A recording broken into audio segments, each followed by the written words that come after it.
That's from the observatory here at the University in Lethbridge. And from there, you can peer out into the farthest reaches of our galaxy, out into deep space. And when we look into space, it can leave you wondering, is anyone looking back at us? In 1977, the Voyager spacecraft left Earth for the heavens to go out into space and bring back pictures from the farthest reaches of our solar system. And while it was trying to bring something from space back to Earth, it also brought some of Earth into space. On board the Voyager is the Golden Record. It's a 12-inch gold-plated copper disc, and basically it's an audio and video time capsule. It broadcasts greetings in 54 of Earth's most spoken languages, and it sends out pictures of our life here on Earth and some classical music. And the thought was that on the off chance that somehow someone or something out there comes across it, it would come to know something of us, even if it didn't make any sense to them. The truth is, the odds of anything out there in outer space receiving those messages, never mind making sense of them, they're very, very low, basically nothing. But still, we desire to be known. It's a basic human need. It's as fundamental as food, water, air. We want to be seen, to be heard in ways that affirm we matter. Our hopes matter. Our fears matter.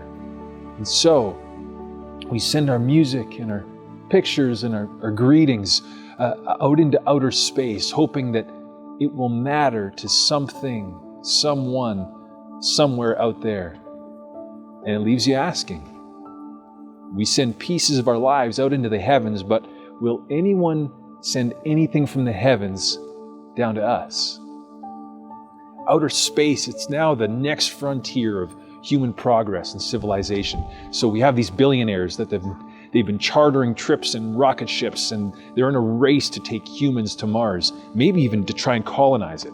Now, haven't we made a big enough mess of things here on the Earth? Does Mars really need our problems out there too? I want to show you some pictures here of Mars landscape. These are from NASA's rover. It's bleak, harsh, dim. It's cold, worse than a Saskatchewan winter even. Very unforgiving. Mars doesn't have any of the natural resources we need to maintain life as we know it. There's no water, no air, no gardens, groves, butcher shops, grocery stores. There's no Johnny Beans or Tim Hortons anywhere to be found. Now, on the plus side, there's no light pollution, so I bet the view of the stars from Mars is fabulous. But Mars doesn't think that we matter. Mars is not concerned with our well-being. Not at all. It hasn't done anything to try and accommodate us. So what would we have to do to make it livable? How could we make it less hostile? I know that's a scientist question, totally not a preacher question. But interstellar travel, this is a theological issue. Basically, this is the Christmas story.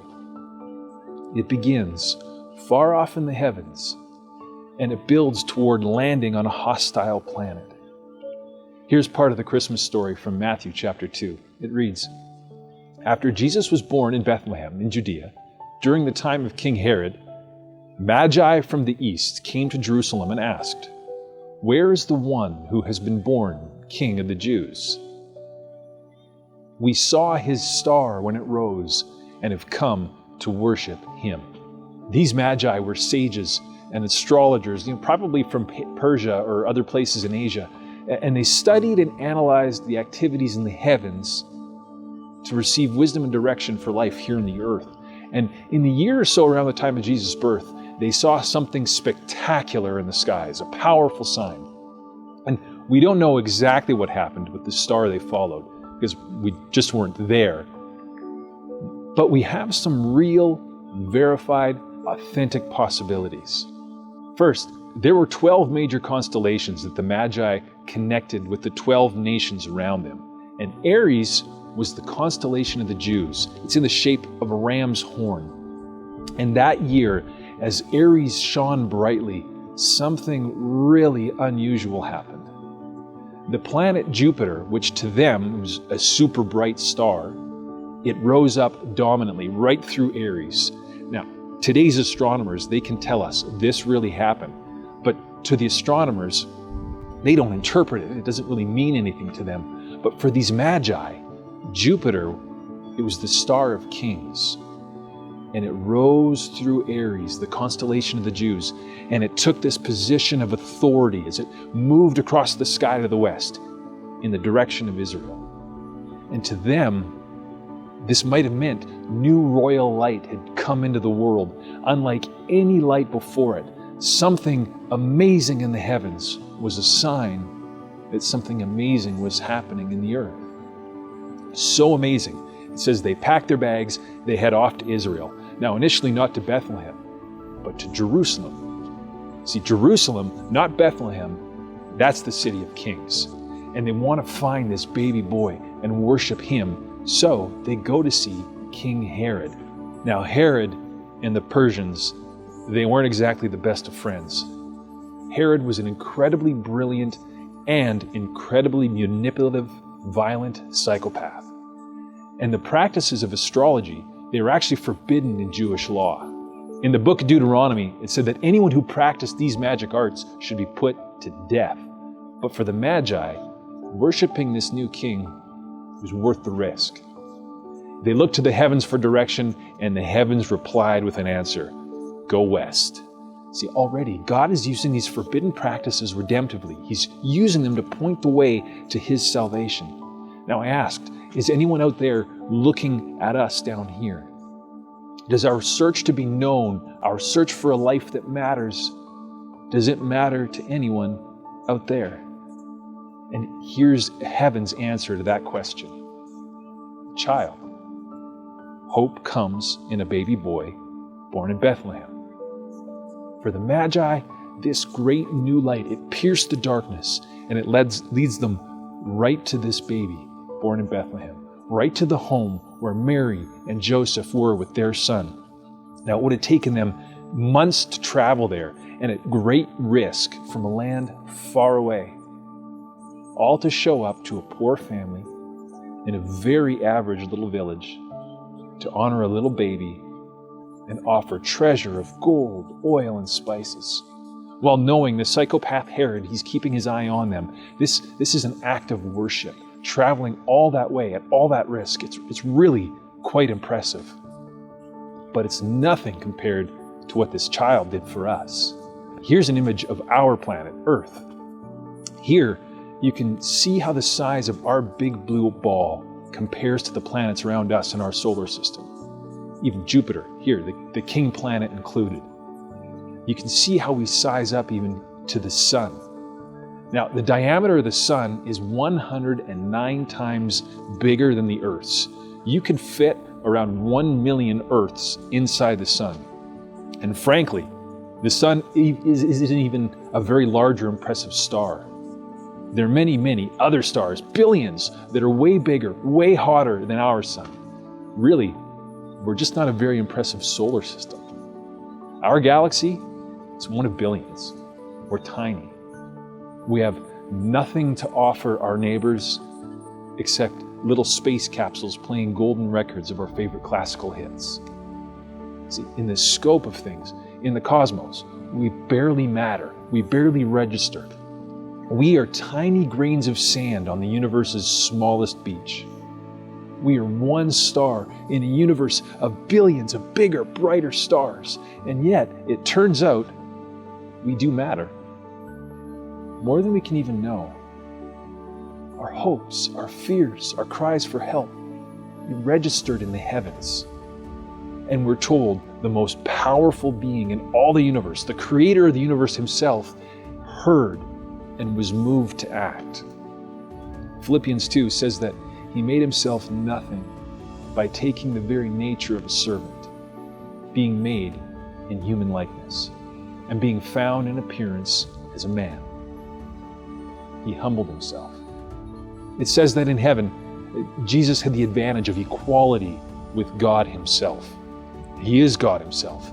And everything he wanted was under his command and control. All privilege, all authority, And he gave it all up to come to a hostile, unwelcoming, bleak, harsh, cold planet that didn't offer any of the things that home did for him. Kind of like one of our billionaires landing on Mars. And for the most part, when this king comes to the earth, people didn't respond like the Magi. This is a common theme in stories or movies about aliens from other places that show up on earth. Usually out of fear, terror, people attack them. They react with anger, hostility, violence. And that's what happened here. First, Herod, he felt threatened by the birth of a new king and had every baby boy in Bethlehem slaughtered to eliminate the competition. And then later in his life, the religious authorities, they didn't trust Jesus. And the government authorities, they perceived him as a threat. Even Jesus' own brothers were suspicious of him. They thought he was crazy. And really, maybe he is. Why would he do all of this? Why would he give up all of heaven's privilege to come to a cold, obscure, hostile planet in a tiny podunk little corner of a tiny podunk little solar system? Just to be rejected, mistreated, abused, all like an unwelcome illegal alien. Really, there's just one reason. And this is at the heart of the Christmas story. You know it. It's just that so often in our day-to-day lives where we long to be seen and understood, we just forget. We forget we matter to the one who matters most. For God so loved the world, he gave us the Christmas gift of his only Son. And he gave up his throne, he gave up the royal robes and the brightness of heaven to be born in a dark little cave, in a very dark time, wrapped in rags, so he could know us fully, to answer our soul's deepest prayers, for them to be heard, for us to be seen, for us to be known by name, to be fully understood in all our suffering and our fears and our temptations, and our hopes, our dreams. He came as one of us, not as an alien, but as a brother. And then, through sheer unearned grace, he offers a way forward in faith, so that one day we can join him forever. That we'd be like interstellar visitors to a new earth, warm, inviting, all fixed up, made new to match heaven above. And then, Philippians 2, it also tells us, every person from everywhere on earth, all of us will imitate the Magi at that first Christmas to do what matters most for the one that matters most. As Philippians tells us, it says that at the name of Jesus, every knee should bow in heaven and on earth, even under the earth, and every tongue acknowledge that Jesus Christ is Lord, to the glory of God the Father. See, we look up to the heavens and we wonder, is anyone looking back at us? And more than that, at Christmas, we remember Jesus brought heaven to us. Star of wonder, star of light, star of royal beauty bright. Jesus, lead us into the perfect life and light that you bring. Merry Christmas.